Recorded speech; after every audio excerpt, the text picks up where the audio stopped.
This is the CitizenLink report. If you find our insights helpful, would you support our video efforts? $500 buys an hour of studio time. And we usually don't use a whole hour, but it covers the crew, lights, cameras, all that. That means your gift of $25 or more goes a long ways. Just click on Donate. Thanks from all of us.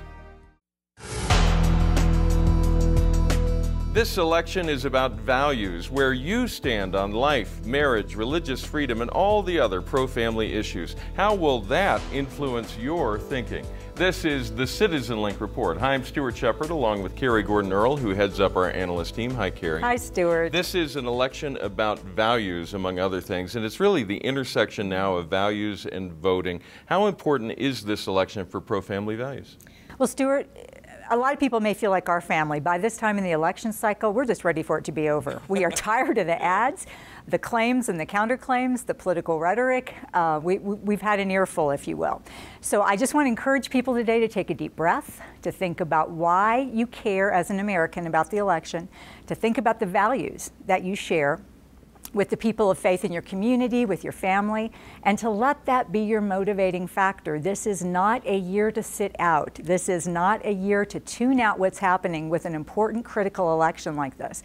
And I think one of the baselines that's been so interesting to watch has been an ad by the Reverend Billy Graham. His association has actually put a full-page newspaper ad in several newspapers across the state, primarily swing states, and it is an ad that talks about the need to come back to God in this nation, the value of life, marriage, religious freedom, and to vote those values. They've actually created bulletin inserts and posters for churches. So this is a message that is applicable for your church, for your community. And if you've seen those ads, you know what we're talking about. So it's really encouraging to see even somebody like the Reverend Graham, who's not always spoken up in an election year, to see this is a critical one. And life, marriage, and religious freedom, if you value those, you need to be paying attention and get to the polls. Let's talk about those issues one at a time and just break them down a bit, how they play out in this election. First, life.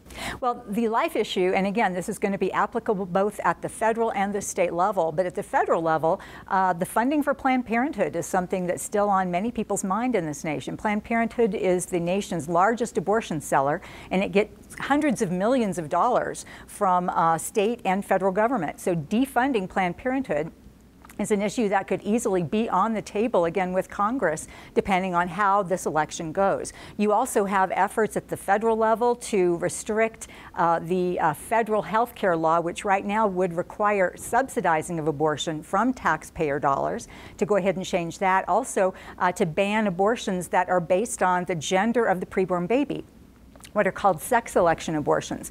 Also, each year there are what are called pro-life riders, and these are appropriations that will limit or restrict your dollars, your tax dollars, and how they're used or not used for abortion. Appropriations meaning money. Money, how you budget, right? And so that would be great to see those in law so that we don't have to have that congressional fight every year. So there's some real tangibles on the table at the federal level that are riding on this election. Another key issue that's really come into play, marriage. It is, and the great concern that we have about the lack of defense for the Defense of Marriage Act. Right. And the Defense of Marriage Act is a federal law that was passed in 1996 by bipartisan Congress, signed into law by President Bill Clinton. And it says that marriage will be defined as one man and one woman for federal purposes. It also protects states that don't have same-sex marriage so that they don't have to recognize it. Now, what's happened is gay marriage activists have filed suit, more than, I think, almost a dozen lawsuits now against that federal law. And the federal government has taken the position against marriage, and it's not being defended. That is a huge concern. You also have the issue of marriage on the ballot in 4 states in this election. So the defense of a definition of marriage as one man and one woman is definitely a concern this year. Yeah, and the House of Representatives, of course, stepped up and sent lawyers to defend the Defense of Marriage Act. We hope that continues. Let's go through one more issue then, religious freedom. This is one that's a little more intangible, if you will, than the first two, but talk about how it intersects.